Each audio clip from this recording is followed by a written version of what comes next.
Hello friends, welcome to online engineering. हमने यहाँ एक स्पेशल सीरीज स्टार्ट की है जिसमें हम बात कर रहे हैं आपके एसएससी जेई के पीवाईक्यू क्वेश्चंस की, जिसमें हम कवर कर रहे हैं आपका इन्वायरमेंटल इंजीनियरिंग। इन्वायरमेंटल इंजीनियरिंग के अब तक जितने भी पार्ट्स हमने कवर करने की कोशिश की है, उन सभी पार्ट्स को हमने with concept and detail wise cover करने की कोशिश की है डियर। अगर आपने अभी तक उन सभी पार्ट्स को कवर नहीं किया है तो पहले आप उन सभी पार्ट्स को कवर कीजिएगा डियर। आज का सेशंस भी आपके लिए काफी इंपॉर्टेंट होने वाला है, जहां पर हम बात करेंगे एक और यूनिट की जिसमें डिस्कस किया जाएगा आपका सीवेज ट्रीटमेंट।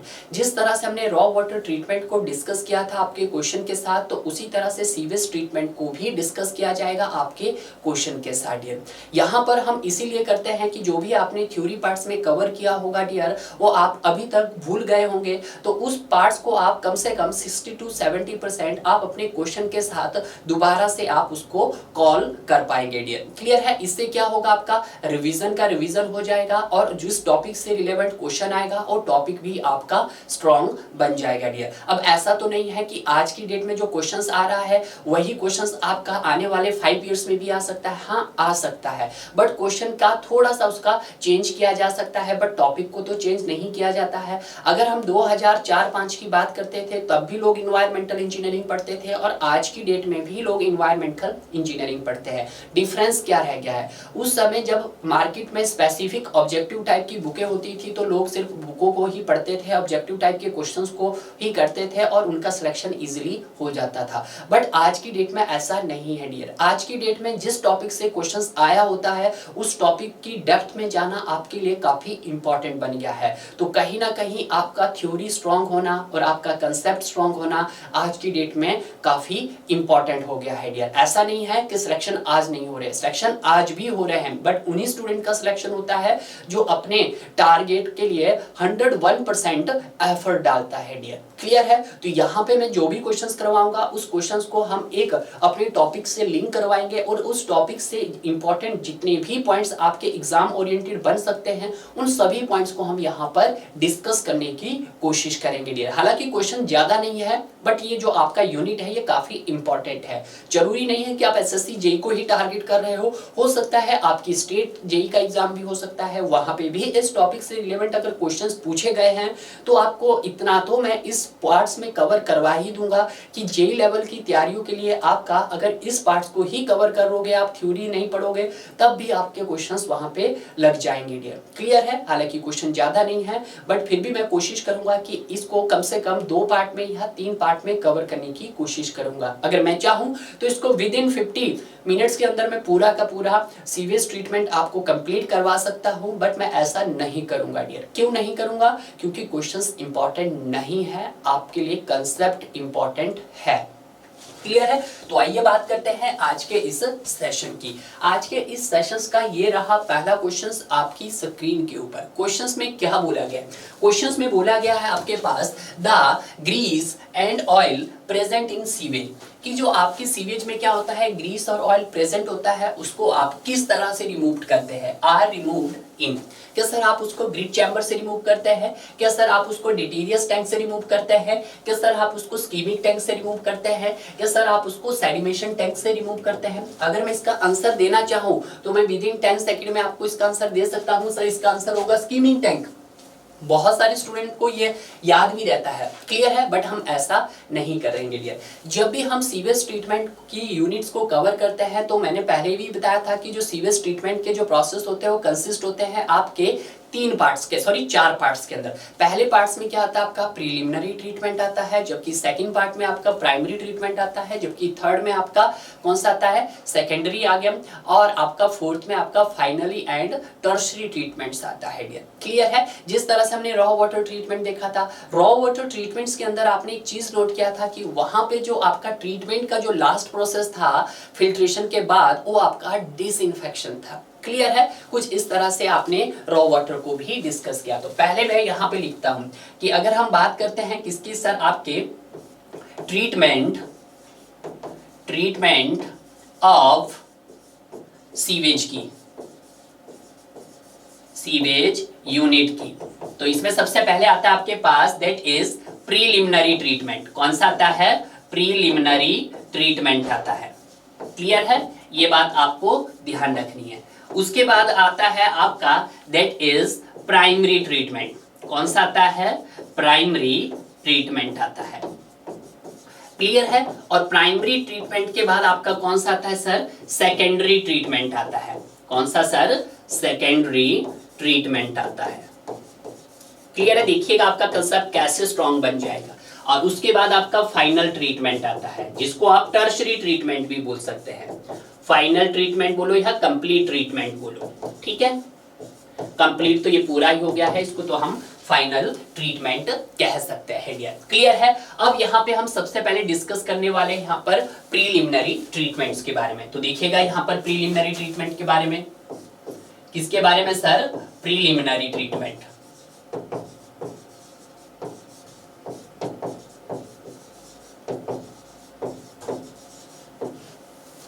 अगर मैं बात करता हूं प्रीलिमिनरी ट्रीटमेंट की, तो इसमें सबसे पहले आपको क्या रखना है? इसका एम याद रखना है कि इसका एम क्या है सर यहाँ पर। तो देखिएगा इसका जो एम है, सेपरेटिंग द फ्लोटिंग पार्टिकल्स, कि जितने भी आपके फ्लोट पार्टिकल है उनको अलग करना, फ्लोटिंग पार्टिकल्स को। और दूसरा क्या हो सकता है आपके पास? दूसरा हो सकता है आपके पास इनऑर्गेनिक सॉलिड्स को, ठीक है। और जो भी आपके हैवी इनऑर्गेनिक सॉलिड है, इनऑर्गेनिक सॉलिड्स है, ठीक है, उनको अलग करना, ठीक है। तो अगर हम बात करते हैं सर इनके प्रोसेस की, सर यहाँ पे जो प्रोसेस है कौन से यूज किए जाते हैं? तो देखिएगा जो प्रोसेस है इसके लिए वो काम के है। जो प्रोसेस यहाँ पर यूज किए जाते हैं, यहीं से क्वेश्चन एग्जामिनर पूछ रहा है। जो सबसे पहला प्रोसेस यहाँ पे रहता है वो आपका स्क्रीनिंग रहता है। कौन सा रहता है सर? आपका स्क्रीनिंग रहता है। स्क्रीनिंग के बाद आप क्या करते हैं सर? स्क्रीनिंग के बाद हम आपका ग्रिड चैम्बर, ठीक है, ग्रिड चैम्बर करते हैं, ठीक है। और ग्रिड चैम्बर के बाद आप क्या कह सकते हैं सर? डिटीरियस टैंक भी बोल सकते हैं आप, उसको भी कर सकते हैं, ठीक है। यहाँ पे भी लिखा है उन्होंने डिटीरियस टैंक, ठीक है। और उसके बाद कौन सा आ गया आपके पास? डिटीरियस टैंक के बाद आ गया आपका स्कीमिंग टैंक, स्कीमिंग टैंक आ गया है, ठीक है। अब देखिएगा, अब अगर हम बात करते हैं सर स्क्रीनिंग की, तो स्क्रीनिंग का फंक्शंस क्या होता है आपके पास? स्क्रीनिंग का फंक्शन होता है to remove the floating particles. तो हम लिख सकते हैं to remove the floating particles, कि जितने भी आपके फ्लोट हो रहे हैं पार्टिकल्स उनको रिमूव करना, ठीक है। उसके बाद अगर हम बात करते हैं आपके ग्रिड चैम्बर और डिटीरियस टैंक की, तो इन दोनों का एक ही फंक्शन है, टू रिमूव। ये रिमूव करता है आपके किसको? टू रिमूव सैंड हो गया आपके पास सिल्ट हो गया आपके पास ग्रिट हो गया, एक्सेट्रा, ठीक है।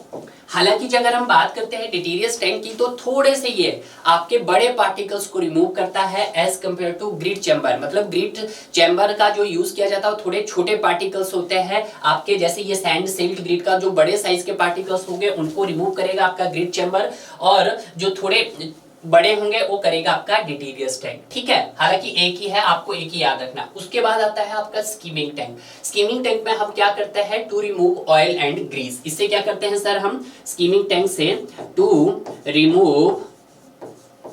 Remove oil and grease remove करते हैं, ऑयल एंड ग्रीस रिमूव किया जाता है इसका, ठीक है। तो आपके क्वेश्चंस के अंदर क्या पूछा था?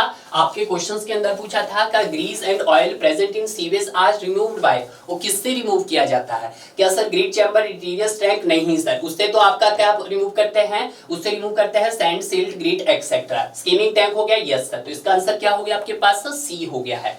अब क्वेश्चन ये भी बन सकता है कि जो ये प्रोसेस किसके अंडर आता है? It is the under of preliminary treatment के अंदर आता है, क्लियर है। कुछ भी पूछा जा सकता है, वो चीज आपको ध्यान रखनी है। अब वेरी वेरी इंपॉर्टेंट नोट्स जो आपको याद रखना, नोट पॉइंट क्या है? नोट पॉइंट जो आपके लिए है और आपके एग्जामिनर के लिए है कि जो भी आपका स्कीमिंग टैंक होता है is provided before the sedimentation tank. Skimming tank कैसे कब प्रोवाइड करते हैं हम? आपका सेडिमेंटेशन से पहले प्रोवाइड किया जाता है कि skimming tank is provided before the sedimentation tank. Before the sedimentation tank. ये इंटरव्यू के अंदर भी पूछा जा सकता है, बहुत सारी स्टेट के अंदर जहां पर अभी भी क्या होते हैं, इंटरव्यू कंडक्ट किए जाते हैं, जैसे आपकी उत्तराखंड स्टेट है, तो ये क्वेश्चंस पूछा जा सकता है कि जो आपका स्कीमिंग टैंक है वो आपका क्या सेडिमेशन टैंक के बाद प्रोवाइड किया जाता है, पहले प्रोवाइड किया जाता है? तो हमेशा रखना पहले प्रोवाइड किया जाता है। क्लियर है? तो अगर मैं बात करता हूं यहाँ पे grit chamber, detritus tank, skimming tank, और इससे पहले क्या आ गया आपका स्क्रीनिंग आ गया है। ठीक है, तो ये तीनों प्रोसेस किसके अंदर आते हैं सर हमारे पास? ये आते हैं आपका प्रीलिमिनरी ट्रीटमेंट के अंदर। किसके अंदर आते हैं? प्रीलिमिनरी ट्रीटमेंट के अंदर आते हैं। ठीक है, अब देखिएगा, अब हम क्या करते हैं कि प्रीलिमिनरी ट्रीटमेंट में अगर हम क्या ऐड करते हैं, एडेड, मैं लिख रहा हूं यहां पे, देख लीजिएगा इसको भी, added with the sedimentation tank, added with the sedimentation tank is known as तो इसको क्या बोला जाता है? प्राइमरी ट्रीटमेंट बोला जाता है। क्या बोला जाता है? प्राइमरी ट्रीटमेंट बोला जाता है। क्लियर है कि अगर आप प्रीलिमिनरी ट्रीटमेंट में जैसे ही आप स्कीमिंग टैंक के बाद सेडिमेशन टैंक ऐड करोगे तो उस प्रोसेस को क्या बोला जाता है? प्राइमरी ट्रीटमेंट बोला जाता है। अब प्राइमरी ट्रीटमेंट का फंक्शंस क्या है सर? ऐसे पार्टिकल्स को रिमूव करता है जो आपके सस्पेंडेड, लार्ज सस्पेंडेड पार्टिकल्स को, तो इसका भी लिख लीजिएगा, to remove the large suspended particles, to remove the large suspended organic particles. और ऐसे पार्टिकल जिनकी स्पेसिफिक ग्रेविटी क्या हो, 1 से ज्यादा हो, ऐसे पार्टिकल्स को आप रिमूव करते हैं आप अपने प्राइमरी ट्रीटमेंट के अंदर। और प्राइमरी ट्रीटमेंट के अंदर जो हम प्रोसेस देखते हैं, प्रोसेस भी तो काम का है, ऐसा तो नहीं है कि किससे होगा सर? ये होगा आपका सेडिमेंटेशन टैंक में, सेडिमेंटेशन टैंक में। ठीक है, सेडिमेंटेशन टैंक में। और जो सेडिमेंटेशन टैंक का जो डिटेंशन टाइम होता है वो आपके 2 से 4 घंटे का होता है। क्लियर है? तो जितने इंपॉर्टेंट पॉइंट शायद ही मैंने आपको बताए, तो जितनी आपने जो थ्योरी पार्ट्स अभी तक स्टडी की थी उसको कहीं ना कहीं दोबारा से रिकॉल हो गई होगी। आपने नोट्स बनाए होंगे, नोट्स भी खोल के देखिएगा और यहाँ पे मेरे क्वेश्चंस को सॉल्व कीजिएगा। जो चीजें नहीं एंटर है उसको आप पढ़ के देख लीजिएगा। क्लियर है? रिवीजन का रिवीजन और क्वेश्चन का क्वेश्चन हो गया। क्लियर है? तो यहाँ पे हमें अपना आंसर मिल गया है। तो अगर मैं इस सारे ही प्रोसेस की बात करता हूँ कि ये sir screening, grit chamber, detritus, skimming, sedimentation, तो इसको हम आपका प्राइमरी ट्रीटमेंट बोलेंगे। क्यों? क्योंकि अब इसमें सेडिमेंटेशन टैंक ऐड हो गया है। क्लियर है? अब बात करते हैं अपने नेक्स्ट क्वेश्चंस की। Next questions very very important. हालांकि इस तरह का जो क्वेश्चंस है आपको मैंने ऑलरेडी रॉ वाटर्स में जब थ्योरी पार्ट्स हमने कवर किया था तो वहां पे मैंने आपको डिस्कस करवाया था। क्वेश्चंस में क्या बोल रहा है कि in a B coli test the use of green lactose bile, या तो मैं ग्रीन लैक्टोज बाइल भी बोल सकते हैं और आप ब्रैथ भी बोल सकते हैं, लिखेगा।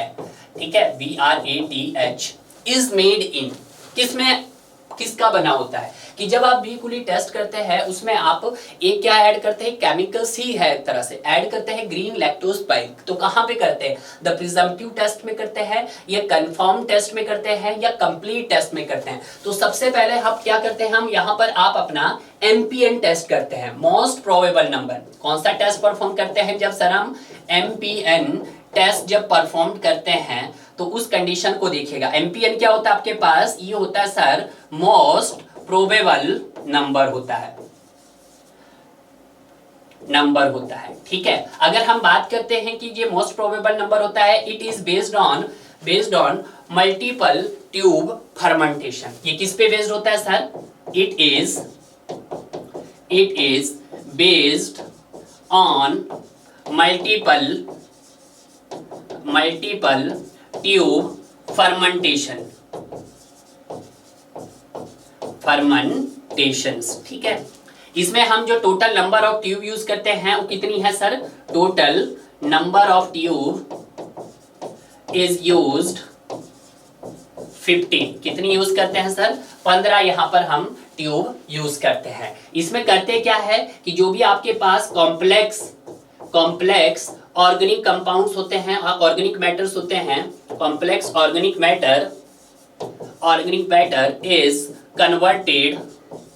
is converted into stable form, उसको आप स्टेबल फॉर्म में कन्वर्ट करते हैं।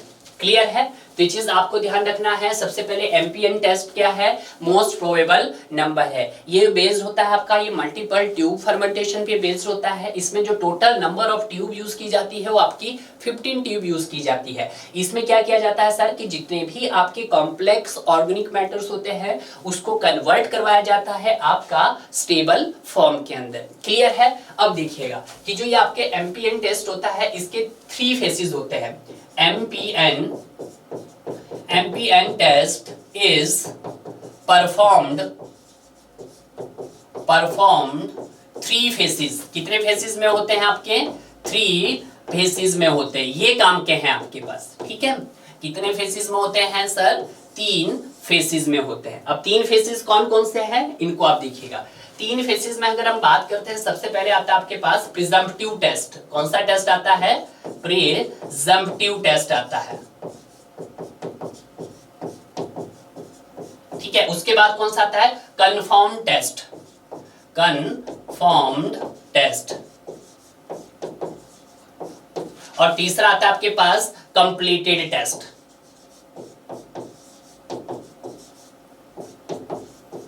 कुछ यही दिया है। अब प्रिजम्पटिव टेस्ट में क्या किया जाता है कि जितनी भी आपके पास टोटल 15 टेस्ट ट्यूब होती है, इन टेस्ट ट्यूब सैंपल होते हैं ये, इन टेस्ट ट्यूब में आप क्या ऐड करते हैं? ग्रीन लैक्टोज बाइल ऐड करते हैं। क्या ऐड करते हैं? ग्रीन लैक्टोज बाइल ऐड करते हैं। कि देखिएगा वेरी इंपॉर्टेंट है कि सर इसमें क्या करते हैं? ऐड करते हैं आप टोटल 15 ट्यूब्स। आपने 15 ट्यूब्स को ऐड किया, सॉरी टोटल 15 ट्यूब्स की। अब इसमें ऐड क्या किया आपने? ग्रीन लैक्टोज बाइल क्या किया आपने? ऐड किया है। क्लियर है? टोटल 15 की 15। अब जो आपके पास ये प्रिजम्पटिव होता है इसमें 15 की 15 ट्यूब में से कुछ पॉजिटिव रिजल्ट भी हो सकते हैं, कुछ आपके पास नेगेटिव रिजल्ट भी हो सकते हैं। ये कैसे हो सकती है? 15 की 15 ट्यूब आपके पास कुछ इस तरह से हो सकती है, जैसे मैं यहाँ बनाने की कोशिश कर रहा हूँ। 1 2 and 3 and 4 and 5, 5 के सैंपल्स बना रहा हूँ मैं। 6 and 7 8 9 and ये 10। क्लियर है? 11 12 13 and 14 and 15। यहाँ पे कुछ सैंपल इसमें ऑलरेडी है आपका वेस्ट का सैंपल, कुछ इस तरह से आप दिखा सकते हैं। अब आप इसमें क्या ऐड करोगे सर? अब आप इसमें ऐड करोगे ग्रीन लैक्टोज बाइल। क्या ऐड करोगे? सारे के सारे उसमें आप ग्रीन लैक्टोज बाइल यहाँ पे भी ऐड करोगे सर, यहाँ पे भी ऐड करोगे, यहाँ पे भी। तो मैं इसको ग्रीन से ग्रीन लैक्टोज बाइल GLB क्या बोल सकते हैं? GLB green lactose bile GLB। सब में आप क्या ऐड करो? ग्रीन G से रिप्रेजेंट कर रहा हूं मैं, आपने ऐड कर दिया इसके अंदर, ठीक है? ग्रीन लैक्टोज बाइल क्या कर दिया आपने? इसके अंदर ऐड कर दिया है। अब यहाँ में जो ये आपके टेस्ट ट्यूब सैंपल होंगे इसमें कुछ पॉजिटिव होंगे, कुछ नेगेटिव होंगे। जो भी यहाँ पे कुछ पॉजिटिव रिजल्ट आए होंगे, जैसे ये पॉजिटिव आ गया आपका, ये पॉजिटिव आ गया, ये पॉजिटिव आ गया, ये पॉजिटिव आ गया, ये पॉजिटिव आ गया, ये पॉजिटिव आ गया, तो आपके जितने भी पॉजिटिव टेस्ट सैंपल आए, हालांकि आपके जो स्टैंडर्ड होने चाहिए कितने होने चाहिए? आपके 7। आपने क्या किया कि जितने भी आपके पास positive test tube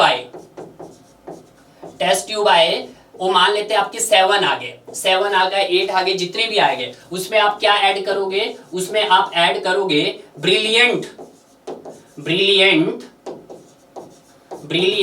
green lactose bile add करोगे। बाइल कहो या ब्रेथ बोल सकते हैं आप, ठीक है? या बाइल ऐड करो, जिसको आप बोल सकते हैं ब्रिलियंट ग्रीन लैक्टोज बाइल या बाइट, BGLB। और यहाँ पे GLB ऐड करते हैं। तो क्वेश्चंस में क्या बोला था? Green lactose bile. तो ग्रीन लैक्टोज बाइल आप कहाँ ऐड करते हो? अपने प्रिजम्पटिव टेस्ट में ऐड करते हो। तो इसका आंसर हो गया आपके पास A। क्लियर है? उसके बाद आता है कंप्लीट टेस्ट। जब आपका कंप्लीट टेस्ट की बात आती है तो कंप्लीट टेस्ट के अंदर हम क्या करते हैं, इसमें आप अपना एमपीएन कैलकुलेट करते हैं। क्या करते हैं सर, यहाँ पर इसका एमपीएन कैलकुलेटेड करते हैं। अब जब एमपीएन कैलकुलेटेड करते हैं तो इसको कैसे करते हैं सर, आप अपना एमपीएन टेबल से कैलकुलेट करते हैं, एमपीएन टेबल से कैलकुलेट करते हैं और अपना थॉमस इक्वेशन से आप उसको कैलकुलेट करते हैं। क्लियर है? तो अगर आज तो आपसे यहां पर ग्रीन लैक्टोज बाइल ऐड किया है, हो सकता है वो आपको नेक्स्ट एग्जाम में ब्रिलियंट ग्रीन लैक्टोज बाइल बोल दे, तो आपका आंसर क्या होगा, तो उस समय आपका कंफर्म्ड टेस्ट होगा डियर। क्लियर है? तो सारा का सारा जो आपका एमपीएन था उसका आपका ऑब्जेक्टिव समझ आया कि ऑब्जेक्टिव क्या होता है सर, कॉम्प्लेक्स ऑर्गेनिक मैटर्स को कन्वर्ट करता है किसके अंदर सर, आपके स्टेबल फॉर्म के अंदर। क्लियर है? कितने टेस्ट ट्यूब यूज किए जाते हैं सर, आपके 15 किए जाते हैं। इन 15 टेस्ट ट्यूब के 3 सैंपल बनाए जाते हैं, एक सैंपल में 5 ट्यूब रखे जाते हैं। एक सैंपल, ये पूरा सैंपल हुआ, एक सैंपल में कितने ट्यूब है, 5 ट्यूब है, दूसरे सैंपल में 5 है, तीसरे में 5 है। अब अगर वो टेस्ट ट्यूब पूछ रहा है तो 15 आएगी, अगर वो सैंपल पूछ रहा है तो आपके पास 3 सैंपल हो गए। हर एक सैंपल में आपका 5 ट्यूब होना जरूरी है। क्लियर है? दिस इज याद। और ये जो याद रखना कि जो आप ये sir green lactose bile add करते हैं सर, कितने टाइम्स के लिए ऐड करते हैं, तो ये आप ऐड करते हैं यहाँ पर 24 to 48 आवर्स के लिए ऐड किया जाता है। क्लियर है? ये बात याद रखना, एट ए रूम टेम्परेचर। क्लियर है? अब यहाँ पर बात करते हैं हम अपने नेक्स्ट क्वेश्चंस की। देखिएगा, कोई भी डाउट नहीं यार आपके यहाँ पर होने चाहिए। क्वेश्चंस क्या बोल रहा है, self cleaning velocity of a waste water flowing through sewer should be. किसकी बात कर रहा है, सेल्फ क्लीनिंग वेलोसिटी की बात कर रहा है। सेल्फ क्लीनिंग वेलोसिटी आपके पास ओ मिनिमम वेलोसिटी है कि जब भी आपका वाटर्स या वेस्ट फ्लो कर रहा होगा तो उस फ्लो के साथ वहां पे क्या होंगे, बहुत सारे सॉलिड पार्टिकल्स जा रहे होंगे। वो सॉलिड पार्टिकल्स आपके क्या होंगे, उस सीवर में या आपके पाइप के अंदर डिपॉजिट नहीं होने चाहिए, तो उस वेलोसिटी को हम क्या बोलते हैं, सेल्फ क्लींजिंग वेलोसिटी बोलते हैं। क्लियर है? तो देखिएगा यहां पर मैं सेल्फ क्लींजिंग वेलोसिटी के बारे में आपको बता दूं। सेल्फ क्लींजिंग वेलोसिटी दिख नहीं रहा होगा इसको, कोई बात नहीं, मैं दूसरे पेन से लिख देता हूं। सेल्फ क्लीनिंग वेलोसिटी, तो सेल्फ क्लीनिंग वेलोसिटी क्या होती है, आपके पास एक मिनिमम वेलोसिटी होती है, मिनिमम वेलोसिटी होती है विच no solid gets deposit, कि जहां पर कोई किसी भी प्रकार का सॉलिड आपका क्या नहीं होना चाहिए, डिपॉजिट नहीं होना चाहिए at the bottom of the sewer, bottom of the sewer. ठीक है? क्लियर हो गया? सेल्फ क्लीनिंग वेलोसिटी का मतलब क्या है, ओ मिनिमम वेलोसिटी कि no solid get deposit at the bottom of the sewer, कि आपके सीवर के अंदर किसी भी प्रकार का सॉलिड पार्टिकल्स क्या नहीं होना चाहिए, सेटल डाउन नहीं होना चाहिए। तो उस वेलोसिटी को क्या बोला जाता है, सेल्फ क्लींजिंग वेलोसिटी बोला जाता है। यहां पर आपको एक टेबल्स लर्न रखना है। टेबल्स में देखिएगा, यहाँ पे मैं लिख देता हूं, सबसे पहले आपका सीरियल नंबर यहाँ पे आ जाएगा, आपका नहीं आएगा आपके पास। ठीक है, इसको थोड़ा सा मैं यहाँ पे शिफ्ट कर रहा हूँ। ठीक है, यहाँ पे अब देखिएगा यहाँ पे कि सर कम से कम वेलोसिटी कितनी होनी चाहिए जब आपका डिफरेंट टाइप ऑफ फ्लो होते हैं। देखिएगा, तो सबसे पहले मैं यहाँ पर सीरियल नंबर लिख देता हूँ, फिर यहाँ पे दूसरा कॉलम बना देते हैं, सर कम से कम वेलोसिटी कितनी होनी चाहिए, मिनिमम वेलोसिटी कितनी होनी चाहिए, और तीसरा कॉलम लिख देता हूँ मैं टाइप ऑफ फ्लो की। ठीक है, अगर मैं बात करता हूं सबसे पहले आपके मिनिमम वेलोसिटी कि जब आपकी मिनिमम वेलोसिटी कितनी रहनी चाहिए, कम से कम वेलोसिटी आपकी 0.45 मीटर पर सेकंड रहनी चाहिए। कब, किस तरह का फ्लो हो, जब सर वहां पर मिनिमम फ्लो के लिए आप क्या करोगे, कितनी देंगे सर, 0.45। उसके बाद अगर हम सेकंड बात करते हैं अपने करंट पीक फ्लो की, किसकी बात करते हैं, अब हम करंट पीक फ्लो की बात करते हैं। तो जब करंट पीक फ्लो की बात करते हैं तो आपकी वेलोसिटी कितनी मेंटेन रहनी चाहिए, 0.6 मीटर पर सेकंड आपकी मेंटेन रहनी चाहिए। क्लियर है? अगर हम बात करते हैं अपने मैक्सिमम की, मिनिमम तो 0.4 है और मैक्सिमम कितनी है, तो मैक्सिमम को यहां पर हम बोल सकते हैं डिजाइन पीक फ्लो के लिए। अब किसके लिए बात करेंगे, हम डिजाइन पीक फ्लो के लिए बात करेंगे। तो डिजाइन पीक फ्लो के लिए आपके पास जो वेलोसिटी होनी चाहिए वो कितनी होनी चाहिए, आपके पास 0.80 मीटर पर सेकंड होनी चाहिए। ठीक है, आप 80 लिख सकते हैं। क्लियर है। तो यहाँ पर आपने देखा कि सेल्फ क्लिंजिंग वेलोसिटी क्या होता है, और सेल्फ क्लिंजिंग वेलोसिटी आपके पास कम से कम कितनी मेंटेन रहनी चाहिए, कम से कम 0.45 मेंटेन रहनी चाहिए जब आपका मिनिमम फ्लो अकर्स है। बट जब हम करंट पीक फ्लो के लिए बात करते हैं तो उसके लिए कितनी 0.6, और डिजाइन पीक फ्लो के लिए कितनी 0.8 मीटर पर सेकंड रहनी चाहिए। क्लियर है। अब एक और वेलोसिटी भी होती है, दूसरी वेलोसिटी कौन सी होती है सर, वो भी आपके काम की है। एक होती है आपकी मैक्सिमम वेलोसिटी, तो हम देखते हैं अब अपनी मैक्सिमम वेलोसिटी, ये भी आपको पूछा जाता है। ठीक है कि सर मैक्सिमम वेलोसिटी क्या होती है। मैक्सिमम वेलोसिटी की बात करते हैं, वो velocity to avoid the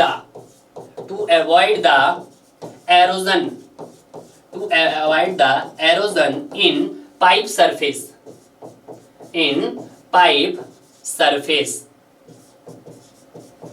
surface, so maximum velocity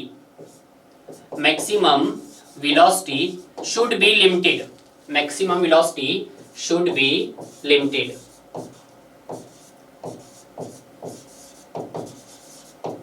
कि भाई आपकी वेलोसिटी इतनी ज्यादा भी नहीं होनी चाहिए कि पता चले कि कुछ समय बाद जो आपका सीवर का आउटर पार्ट है यानी कि इनर लेयर्स है वो क्या हो जाए, आपकी घिस के क्या हो जाए, उसको थिक होती गई। तो आपकी इतनी ज्यादा वेलोसिटी भी नहीं होनी चाहिए। क्लियर है, ताकि आपका उसमें क्या हो, प्रेशर से आपका वाटर जा रहा हो एंड हाई वेलोसिटी से उससे आपका फ्लो जा रहा हो, और कुछ समय बाद पता चले कि आपकी जो आपके सीवर का जो इनर थिक पार्ट था वो क्या हो गया, पतला होता गया है। ठीक है, तो उससे भी क्या होगा, आपका वहां पे एरोजन होगा। तो मैक्सिमम वेलोसिटी आपके पास यहाँ पर लिमिटेड होनी चाहिए। तो इसके लिए भी सर कितनी होनी चाहिए, तो ये भी आप यहाँ पर एक टेबल्स के थ्रू देख सकते हैं। अगर हम ये डिपेंड करती है आपके कि किस तरह का सीवर आपने वहां पर यूज किया है। ये किस पे डिपेंड करती है मैक्सिमम वेलोसिटी, आपका टाइप ऑफ सीवर पे डिपेंड करती है। किस पे डिपेंड करती है, टाइप ऑफ सीवर्स पे डिपेंड करती है। अगर मैं सेल्फ क्लिंजिंग वेलोसिटी की बात करता हूं तो सर ये किस पे डिपेंड करती है, ये डिपेंड करती है आपके टाइप्स ऑफ फ्लो पे डिपेंड करती है कि वहां पे आपका फ्लो किस तरह का है। क्लियर है। तो अगर मैं मैक्सिमम वेलोसिटी में सबसे पहले देखना चाहूं तो सबसे पहले हम कंक्रीट सीवर की बात करते हैं। किसकी बात करते हैं, कंक्रीट सीवर की बात करते हैं। कंक्रीट सीवर में आपकी जो मैक्सिमम वेलोसिटी रहनी चाहिए वो कितनी रहनी चाहिए, आपके पास वो 2.5 मीटर पर सेकंड रहनी चाहिए। क्लियर है। कंक्रीट सीवर के बाद एक और सीवर आप लर्न रख सकते हैं, वो रहता है आपके पास cast iron sewer, CI sewer. अगर आप CI सीवर यूज कर रहे हैं तो वहां पे जो आपका मैक्सिमम वेलोसिटी रहना चाहिए वो कितना रहना चाहिए, वो आपका 3.5 से लेके 4.5 मीटर पर सेकंड रहना चाहिए। एक और देख लेते हैं स्टोन वेयर सीवर के बारे में। एक होता है आपके पास स्टोन वेयर सीवर, तो यहाँ पे कितना मेंटेन रहनी चाहिए आपकी वेलोसिटी मैक्सिमम, वो आपके पास 3 to 4 metre per second maintain रहनी चाहिए। क्लियर है। तो जितना डाटा मैंने बताया है यार, कहीं ना कहीं आपके थ्योरी पार्ट्स में ऑलरेडी कवर है और यहाँ पे भी ये पार्ट्स आपका दोबारा से रिकॉल हो गया है। क्लियर है। क्वेश्चंस देखिए है। अब क्वेश्चंस में क्या बोला था, the self cleaning velocity of waste water through a sewer should be 5 metre per second. नहीं सर, 5 मीटर पर सेकंड में तो हमने बात ही नहीं की आपके मिनिमम वेलोसिटी की, 5 मीटर तो है ही नहीं। ठीक है, उसके बाद मिनिमम वेलोसिटी मेंटेन रहनी चाहिए 0.45 metre per second at minimum flow के लिए। बिल्कुल सही, मिनिमम फ्लो के लिए आपके पास मिनिमम वेलोसिटी कितनी रहनी चाहिए, 0.45, यानी कि बी इसका सही मिल गया है मुझे अभी।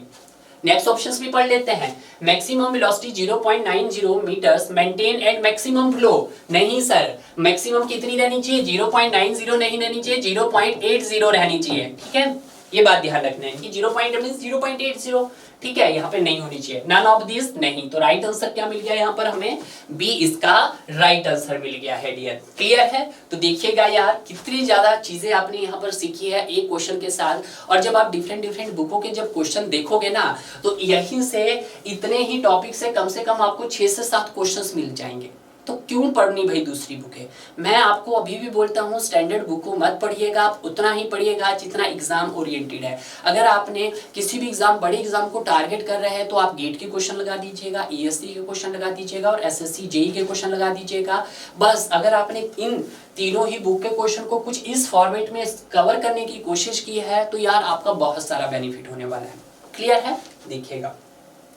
नेक्स्ट बात करते हैं अपने एक और very important sewage treatment unit की। नेक्स्ट आता है आपके पास सेप्टिक टैंक इज, कि जो सेप्टिक टैंक है वो क्या होता है। ठीक है, सभी ने देखा होगा यार सेप्टिक टैंक, नो डाउट, ऐसे कोई नहीं है कि जिन्होंने यहाँ पर सेप्टिक टैंक नहीं देखा है। सेप्टिक टैंक का मॉडिफिकेशंस भी मैंने आपको बताया था कि सर सेप्टिक टैंक का मॉडिफिकेशंस क्या है, आपका इमहॉप टैंक है। उसका मॉडिफिकेशन क्यों आया, क्योंकि जब सर उसके अंदर कोई ना कोई प्रॉब्लम आई होगी तभी आपको हम उसका मॉडिफिकेशन लेके आए हैं। देखिएगा क्या है। सेप्टिक टैंक एक सेटलिंग टैंक है, एक डाइजेशन टैंक है, या बोथ A एंड B है। तो देखिएगा अगर मैं बात करता हूं यहाँ पर सबसे पहले सेप्टिक टैंक की, सेप्टिक टैंक, तो सबसे पहले आपको पता होना चाहिए कि सेप्टिक टैंक किसके अंदर आता है। It is the under of secondary treatment, secondary treatment process.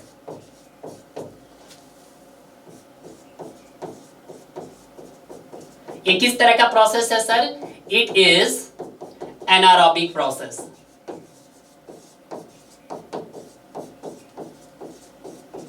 कुछ याद आया होगा, मैंने आपको फंक्शंस बताया था एनारोबिक प्रोसेस के लिए। अगर आपको लर्न रखनी है ट्रिक तो थी आपके पास SMS। क्या थी? SMS। ये किसकी ट्रिक थी सर हमारे पास, ये थी आपके पास एनारोबिक प्रोसेस की। एनारोबिक मींस ऑक्सीजन की जो एब्सेंस में हो रहा है। तो S में S से हो गया आपके पास सेप्टिक टैंक, M से हो गया आपके पास इमहॉप टैंक, S से हो गया आपके पास स्लज डाइजेशन टैंक, क्या आप इसको बोल सकते हैं USDB। ठीक है, वो भी आप बोल सकते हैं, but sludge digestion tank is the better. Clear है? तो ये चीज आपको मैंने बताई है। अब अगर बात करते हैं कि सर हम सेप्टिक टैंक कहां प्रोवाइड करते हैं, वेरी इंपॉर्टेंट। सेप्टिक टैंक आपका वहीं प्रोवाइड किया जाता है जहां पर क्या है, आप सीवर को ले डाउन नहीं कर सकते हैं। क्लियर है? तो लिखिएगा प्रोवाइडेड ए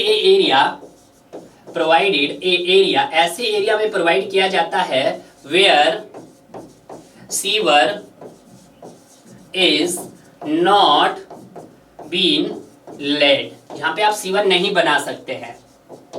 ठीक है, ये बात देना। जैसे कि आपका आइसोलेटेड, जैसे हो गया आपके पास आइसोलेटेड कम्युनिटीज होगी, आइसोलेटेड कम्युनिटीज होगी, आपका स्कूल हो गया, आपका हॉस्पिटल हो गया, स्कूल हो गया, आपका हॉस्पिटल हो गया, और other public activity, other public activity होगी। ठीक है, क्लियर है? ये चीज भी आपको पता लगा। आइसोलेटेड मतलब जहां पर एक आपके पास मतलब जिस तरह से पूरा एरिया इंडस्ट्रियल एरिया हो उस तरह का नहीं है। वहां पे सिर्फ एक पर्टिकुलर ही जगह है जहां पर या तो एक इंडस्ट्री बनी होगी, वहां पे नंबर ऑफ इंडस्ट्रीज नहीं है, वहां पे एक ही स्कूल होगा। आपके पास आइसोलेटेड का मतलब होता है सिंगल। ठीक है, community, school, hospital, other public activity, तो वहां पर आप सेप्टिक टैंक का यूज करते हैं। ये क्लियर है? उसके बाद अगर हम यहाँ पर इसके एक और इंपॉर्टेंट पॉइंट की बात कर लेते हैं कि यहाँ पे क्या होता है सर, यहाँ पर आपका सेप्टिक टैंक के अंदर सेडिमेंटेशन और आपका जो स्लज डाइजेशन होता है वो साइमल्टेनियसली होता है, एक साथ ही होता है, एक ही टैंक के अंदर होता है। ठीक है, तो ये भी आप लिख दीजिएगा कि इसके अंदर क्या होता है sir, both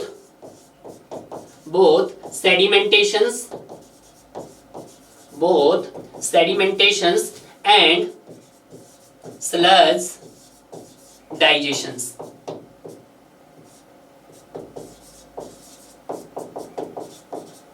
digestion take place.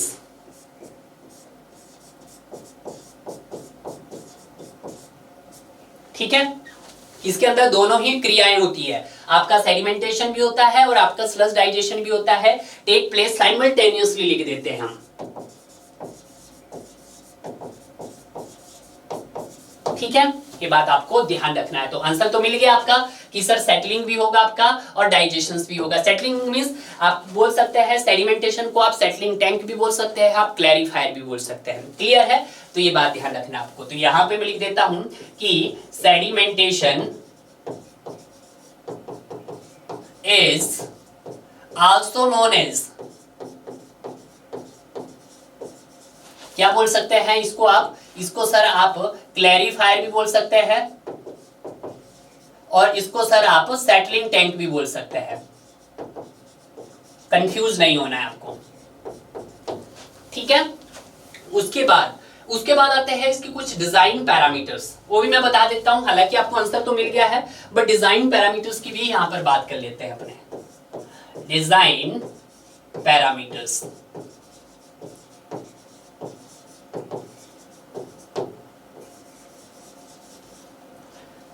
Design parameters में अगर हम सबसे पहले देखते हैं इसका कि अगर यहां पर बात की जाए किसकी, सबसे पहले इसकी डिटेंशन पीरियड की, यानी कि मैं पहले फ्लो ऑफ सीवेज की बात कर लेते हैं यहां पर। इसका फ्लो ऑफ सीवेज कितना होता है सर, क्योंकि ये क्वेश्चंस पूछा जा सकता है।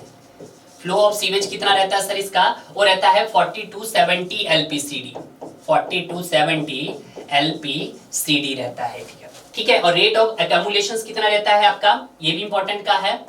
रेट ऑफ एक्यूमुलेशंस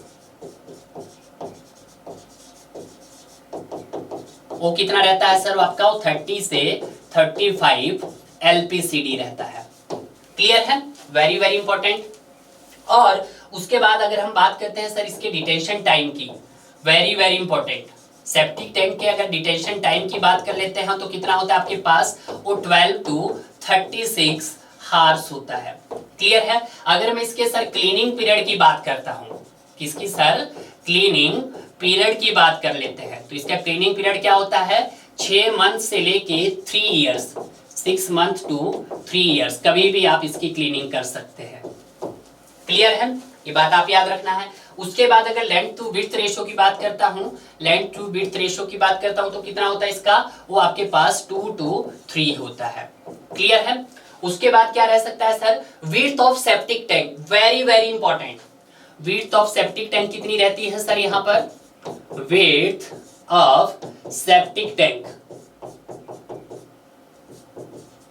वो रहती है आपके पास 75 सेंटीमीटर। कितनी रहती है, 75 सेंटीमीटर रहती है। क्या सर यहाँ पर आप फ्री बोर्ड्स प्रोवाइड कर सकते हैं? जी हाँ, अगर आपने वहां पे फ्री बोर्ड्स प्रोवाइड किया है तो यहाँ पे कितना फ्री बोर्ड दिया जाता है आपका, वो दिया जाता है 0.3 मीटर्स का फ्री बोर्ड यहाँ पर प्रोवाइडेड किया जाता है डियर। क्लियर है? तो देखिएगा यार आपका कितने डाटास यहाँ पर आपको मैंने बता दिए हैं। सेप्टिक टैंक क्या होता है, it is the under of secondary treatment है। कैसा प्रोसेस है सर, एनारोबिक प्रोसेस है। एनारोबिक प्रोसेस का मतलब क्या होता है सर, ऑक्सीजन की एब्सेंस में हो रहा है यहाँ पर कार्य। ऐसा नहीं कि वहां पे ऑक्सीजन नहीं है, ठीक है, हाँ वहां पे अंदर हो सकती है, बट वो विदाउट ऑक्सीजन है, किसी भी तरह का वहां पे एडिशनल ऑक्सीजन सप्लाई नहीं किया जा रहा है।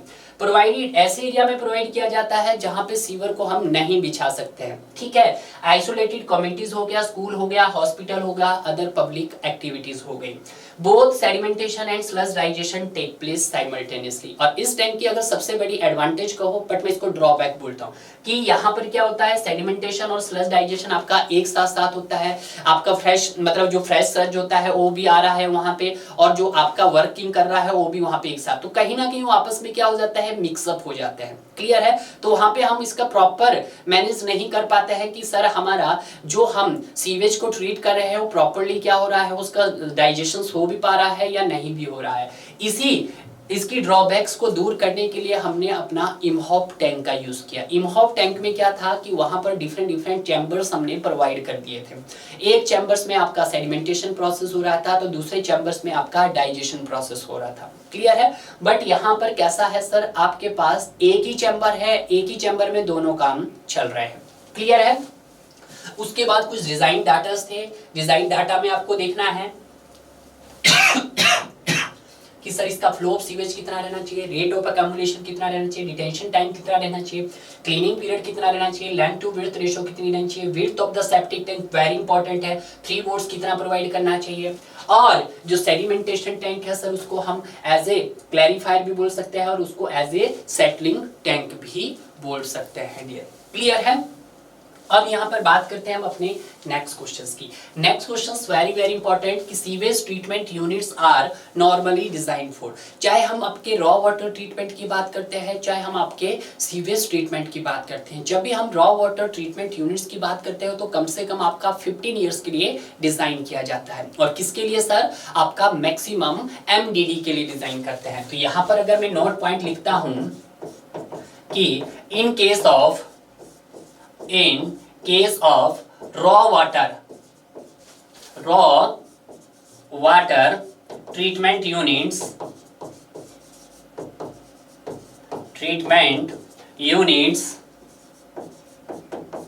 designed for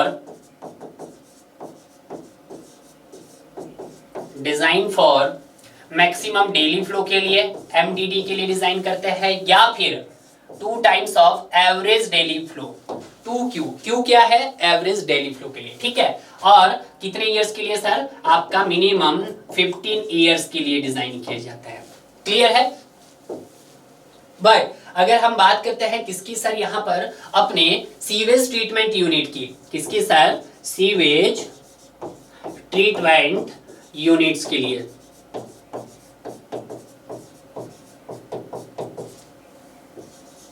तो कितने सालों के लिए डिजाइन किए जाते हैं सर, वो भी डिजाइन किए जाते हैं आपका मैक्सिमम फ्लो के लिए, यानी कि आपके मैक्सिमम यहाँ पे एमडीडी मैक्सिमम, ठीक है। एमडीडी के लिए कहते हैं कौन सा सर, आपका रॉ वाटर, और आपका जो आपका सीवेज ट्रीटमेंट यूनिट होते हैं वो किसके लिए डिजाइन किए जाते हैं, आपके मैक्सिमम फ्लो के लिए डिजाइन किए जाते हैं, ठीक है। मैक्सिमम फ्लो के लिए डिजाइन किए जाते हैं और कितने सालों के लिए डिजाइन किए जाते हैं सर, आपके 15 to 20 इयर्स के लिए डिजाइन किए जाते हैं। क्लियर है। अब यहाँ पे स्टूडेंट को थोड़ा सा डाउट लग रहा होगा कि सर कई बुक में तो 5 से 10 सालों के लिए लग रहे हैं। अरे जरा सोचिएगा, अगर आप किसी सीवेज ट्रीटमेंट यूनिट को 5 से 10 सालों के लिए ही डिजाइन करोगे तो यार कम से कम 2 डेके में वो आपको 2 बार डिजाइन करना पड़ेगा, ठीक है। यानी कि आप मान लेते हैं 5 साल के लिए डिजाइन कर रहे हैं, तो अगर मैं 20 साल में आपको 2 बार डिजाइन करने पड़ेंगे, तो कहीं ना कहीं उसका जो कंस्ट्रक्शन कॉस्ट होगा, ओवरऑल कॉस्ट होगा, वो हमको बहुत ज्यादा पड़ेगा। तो इसीलिए जो आपका जो सीवेज ट्रीटमेंट होता है वो भी आपका कम से कम 15 से 20 सालों के लिए डिजाइन किया जाता है, ना कि 5 से 10 सालों के लिए नहीं किया जाता है। तो ये आंसर नहीं होगा इसका आंसर होगा 15 to 20 ईयर्स के लिए डिजाइन किया जाता है डियर। क्लियर है, ये बात आपने नोट डाउन कर लेना है। Next very very important, the detention feeder for oxidation pond is kept as. Clear है कि जो हम बात कर रहे हैं किसकी, ऑक्सीडेशन पॉन्ड की। वेरी गुड, फीडर की बात तो बाद में आती है, पहले हमें ऑक्सीडेशन पॉन्ड तो देख लेते हैं भाई। Oxidation pond,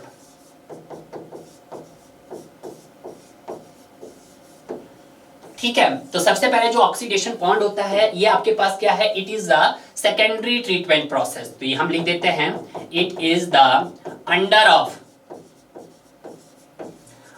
of secondary treatment process.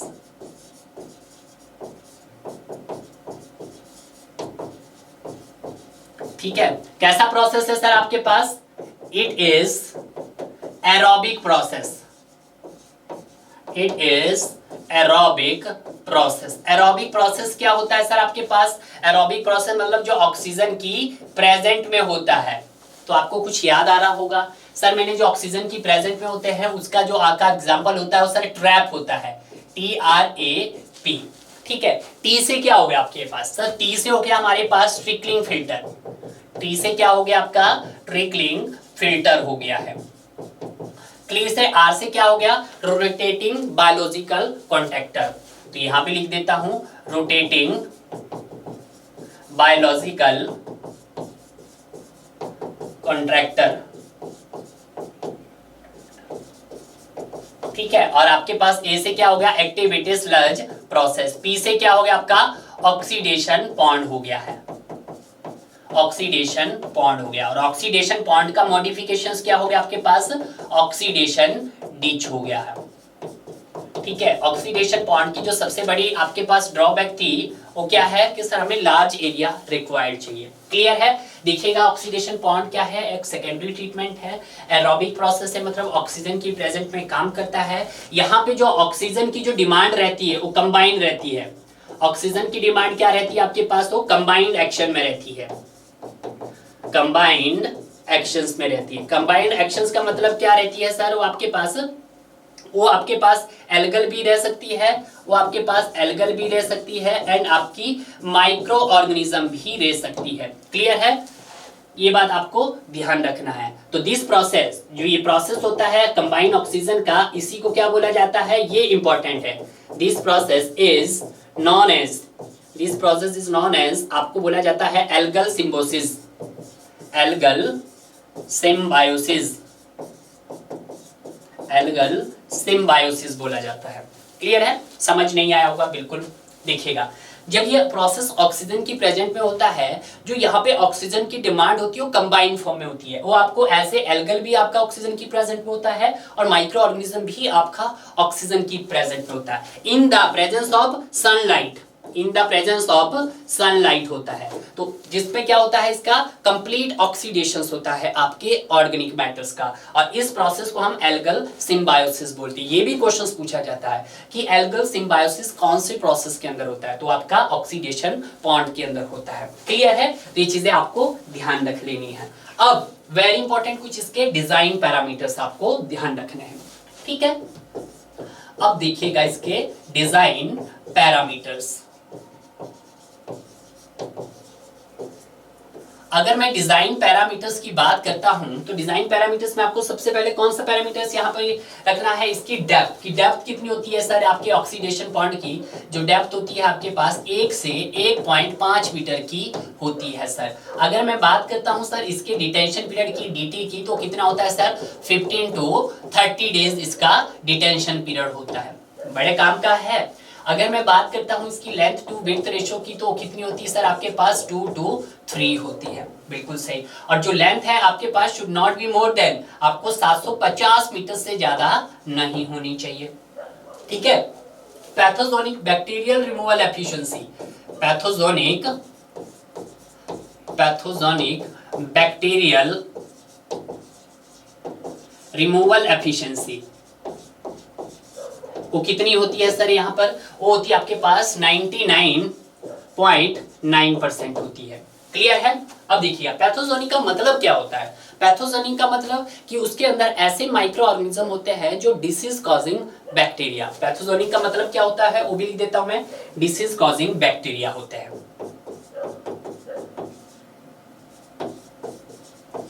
Disease causing bacteria, ठीक है, जो आपको हानि पहुंचाते हैं। क्लियर है? ये भी हो गया। And BOD removal efficiency, BOD removal efficiency कितनी होती है ये भी पूछा जाता है। जो बीओडी रिमूवल एफिशिएंसी होती है वो आपके पास 80 to 90% होती है डियर। क्लियर है? तो सबसे इंपॉर्टेंट जो लगा मुझे यहाँ पर डिटेंशन पीरियड, नो डाउट आपका डिटेंशन पीरियड पूरा था 15 से 30 दिन का होता है, 15 to 30 डेज। तो देखिएगा 4 से 8 घंटा तो नहीं हो सकता है, 24 भी नहीं हो सकता है, 3 मंथ भी नहीं हो सकता है। तो यहाँ पे जो मोस्ट अप्रोप्रिएट आंसर मुझे लग रहा है वो आपका 13 to 15 डेज है। तो वैसे आपका 15 to 30 डेज के लिए होता है। क्लियर है? बट कोई बात नहीं, आपको आंसर मिल गया है, 3 मंथ नहीं हो सकता है। क्लियर है? ये चीजें आपको ध्यान में रखना है। बट इसकी जो ड्रॉबैक है सर, इस यहाँ पर क्या होता है, large area is required, large area required होता है। ठीक है, ये बात आपको क्लियर हो गई है? बिल्कुल क्लियर हो गई है सर, आपको आंसर मिल गया है, सब कुछ आपको मिल गया है। क्लियर है? नेक्स्ट बात करते हैं हम अपने नेक्स्ट क्वेश्चंस। यार वेरी इंपॉर्टेंट, मजा आ गया है। अगर आपने पहला वाला क्वेश्चन किया होगा ना तो इस क्वेश्चन का आंसर में आपको कोई दिक्कत नहीं होगी। देखिएगा क्या बोला है कि primary treatment of sewage consist of, तो देखिएगा मैंने आपको सबसे पहले क्या बताया था, सबसे पहले सर हमने आपको बताया था प्रीलिमिनरी ट्रीटमेंट।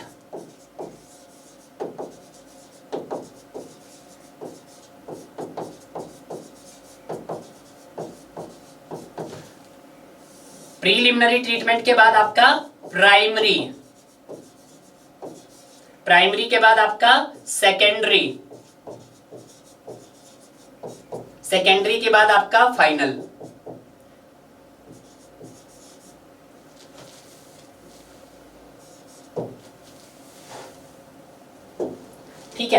अब देखिएगा, पहले क्या बोला, रिमूवल ऑफ फ्लोटिंग मटेरियल। तो रिमूवल ऑफ फ्लोटिंग मटेरियल किसके अंदर आता है, आप ये तो आपका स्क्रीनिंग के अंदर आता है, तो यहाँ पे लिख दीजिएगा स्क्रीनिंग। उसके बाद removal of sand and greet, कि कहां पर करते हैं सर, आप अपने ग्रीट चैम्बर में करते हैं। उसके बाद removal of organic matters, removal of organic matters कहां करते हैं सर, आप सेडिमेंटेशंस में करते हैं, सेडिमेंटेशंस में करते हैं। ठीक है, तो देखिएगा, अगर मैं बात करता हूं स्क्रीनिंग की और आपके ग्रिड चैम्बर की, तो प्रीलिमिनरी ट्रीटमेंट हुआ, और प्रीलिमिनरी ट्रीटमेंट में जैसे ही हमने वहां पे सेडिमेशन टैंक ऐड किया, तो उस प्रोसेस को क्या बोल दिया गया, इसने प्राइमरी ट्रीटमेंट बोल दिया। आंसर मिल गया मुझे, ऑल ऑफ दीज इसका राइट आंसर हो गया है। देखिएगा, अगर आप चीजों को समझ रहे हो तो मजा आएगा यार क्वेश्चंस का भी। प्रेम इसमें कौन कौन से आता है सर, इसमें स्क्रीनिंग आता है आपका। इसके बाद हम क्या करते हैं सर, स्क्रीनिंग के बाद आपका ग्रिट आ गया, ग्रिट चैम्बर आ गया। ग्रिट चैम्बर्स के बाद एक और भी ले लेते हैं, डेटिरियस टैंक हो गया आपका, और उसके बाद कौन सा हो गया सर आपका, स्कीमिंग हो गया आपका। और स्कीमिंग में आपका क्या ऐड कर दिया, उसके बाद सेडिमेंटेशंस। और उसके बाद आपका सेकेंडरी, सेकेंडरी में, सेकेंडरी के प्रोसेस में कुछ आपके एरोबिक होते हैं, कुछ एनारोबिक होते हैं। एरोबिक प्रोसेस होते हैं और कुछ आपके पास एनारोबिक प्रोसेस होते हैं। एरोबिक में आपके पास जैसे आपका ट्रैप हो गया, TRAP, ये तो ट्रैप हो गया। अब मैं एक और भी ले लेता हूं, ऑक्सीडेशन डिच के लिए मैं O लिख देता हूं, ट्रैपो हो गया आपके पास। ठीक है, तो यहाँ पे ट्रैपो कर दिया। अब देखो, T से क्या हो गया, ट्रिकलिंग फिल्टर हो गया, R से रोटेटिंग बायोलॉजिकल कॉन्ट्रैक्टर हो गया, A से एक्टिविटी स्लज प्रोसेस हो गया, P से ऑक्सीडेशन पॉन्ड हो गया, O से ऑक्सीडेशन डिच हो गया, और आपके पास एनारोबिक, एनारोबिक मतलब ऑक्सीजन की एब्सेंस में, तो उसके लिए आपका SMS, SMS से क्या हो गया, से सेप्टिक टैंक, M से इमहॉप टैंक, S से आपका स्लजाइजेशन। ठीक है, क्लियर हो गया है आपके पास यहाँ पे। उसके बाद फाइनली ट्रीटमेंट, क्लियर है। तो देखिएगा, आपने अगर इस तरह से अपनी चीजों को मैनेज करके पढ़ा है तो कहीं ना कहीं आपका कंसेप्ट क्लियर होगा, क्योंकि चीजों को लिंक करके स्टडी करोगे तो ज्यादा बेटर रहेगा। क्लियर है, तो राइट आंसर हो गया यहाँ पर डी, इसका राइट आंसर हो गया। क्लियर है। नेक्स्ट पॉइंट, नेक्स्ट पॉइंट क्या है कि connecting the pipe in septic tank should not be less than, कि जो पाइप आपके सेप्टिक टैंक से कनेक्ट होती है वो आपकी should not be less than 150 mm से कम नहीं होनी चाहिए। क्या आपके पास 100 mm से कम नहीं होनी चाहिए? क्या सर आपके पास 50 mm से कम नहीं होनी चाहिए? क्या सर आपके पास वो 25 mm से कम नहीं होनी चाहिए? जो सेप्टिक टैंक होता है ना, सेप्टिक टैंक से जो आपकी पाइप कनेक्ट होती है उसका जो डाया होता है वो आपका 50 mm से कम नहीं होना चाहिए। कोडल प्रोविजन है, कोडल प्रोविजन है। देखिएगा, जो आपके सेप्टिक टैंक से क्या होती है, कनेक्टेड होती है, कनेक्टेड पाइप, पाइप का जो डाया होगा वो should not be more then, should not be less than, कहो लेस देन बोल देता हूं, should not be less than 50 mm, वो आपका 50 mm से कम नहीं होना चाहिए। तो बताने को तो मैं यहाँ पे आपको फिर से पूरा सेप्टिक टैंक बता सकता हूँ, पर एक ही वीडियोस के अंदर मैं 2 क्वेश्चंस को बार बार नहीं रिपीट करूंगा यार। क्यों? क्योंकि मैंने सेप्टिक टैंक का आपको ऑलरेडी यहाँ पे डिस्कस करवा ही दिया था। देखिएगा कहाँ पे था सेप्टिक टैंक, ये तो ऑक्सीडेशन पॉइंट था, आपके पास ये सीवेज ट्रीटमेंट था, और आपके पास ये सेप्टिक टैंक के बारे में था। तो सेप्टिक टैंक के बारे में जितने आपके डाटास थे एसएससी जेईई के पॉइंट ऑफ व्यू से, वो हमने यहाँ पर सारे के सारे डाटा आपको कवर करवाने की कोशिश की है डियर। क्लियर है। नेक्स्ट हो गया ये आपका ये आज का, यानी कि इस सेशन का लास्ट क्वेश्चन है अब आपके पास। ठीक है, उसके बाद के जो भी क्वेश्चंस हैं उनको हम अपने नेक्स्ट लेक्चर्स में कवर करने की कोशिश करेंगे, क्योंकि थोड़ा सा लेक्चर बड़ा नहीं होना चाहिए। ठीक है, देखिएगा, a fundamental difference between sedimentation tank for water and sewage. ठीक है, water sewage, water and sewage कि आपको डिफरेंस बताना, किस किस के अंदर बताना है, सेडिमेशन टैंक के अंदर बताना है और आपके सीवेज के बारे में बताना है। देखिएगा, जब हम सेडिमेशन टैंक की बात रॉ वाटर्स के अंदर करते हैं तो वहां पे क्या होता है, आपके पास जो आपके सॉलिड पार्टिकल्स होते हैं उनकी जो साइज होता है वो बिगर होता है, यानी कि उनका जो डेंसिटी ऑफ पार्टिकल्स होते हैं आपका more than density of the fluid particles in case of sedimentation. ठीक है, बट जब हम सीवेज की बात करते हैं तो सीवेज में क्या होता है कि जब भी आप सीवेज का सेडिमेंटेशन करते हैं तो वहां पे जो स्लज का जो मटेरियल्स होता है वो ज्यादा होता है एज कंपेयर टू आपके रॉ वाटर सेडिमेंटेशन से। क्लियर है? तो देखिएगा क्या बोला है कि sewage sedimentation tanks are larger. बिल्कुल ऐसा जरूरी नहीं है कि जो रॉ वाटर्स में आपने सेडिमेंटेशन यूज किया होगा और जो आपने सीवेज में सेडिमेंटेशन टैंक यूज किया होगा वो बिगर हो गए, वो इक्वली साइज के भी हो सकते हैं, जैसे वहां पे रिक्वायरमेंट होगी उसके हिसाब से हो सकते हैं। तो ये तो हम कह नहीं सकते कि ये आपका सही भी होगा। सेकंड बोल रहा है कि sewage sedimentation tanks have more depth. आपको पता जरूरी नहीं है कि डेप्थ ज्यादा हो सकती है, हाँ हम ये कह सकते हैं कि डेप्थ बिल्कुल डेफिनेटली ज्यादा होती है। क्यों होती है? क्योंकि जो आपके पास सीवेज का जो स्लज होता है आपके सीवेज ट्रीटमेंट में वो ज्यादा रहता है आपके सेडिमेशन टैंक के बेस डेप्थ पर। क्लियर है? तो ये भी कुछ तक सही है आपके।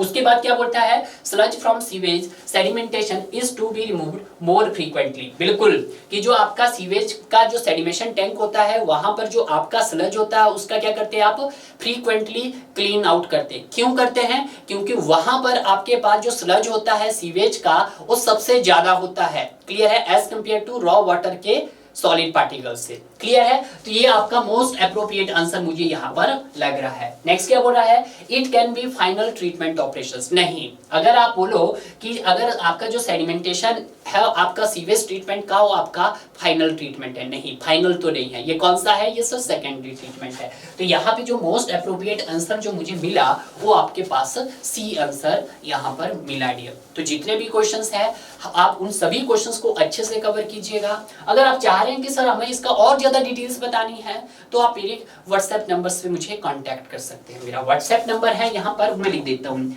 9816629114। आप इस पे मुझे व्हाट्सएप कर सकते हो, मैं इसकी और ज्यादा डिटेल्स दे दूंगा आपको। ठीक है? तो मिलते हैं हम नए सेशंस के लिए, तब तक के लिए पढ़ते रहिएगा और बढ़ते रहिएगा।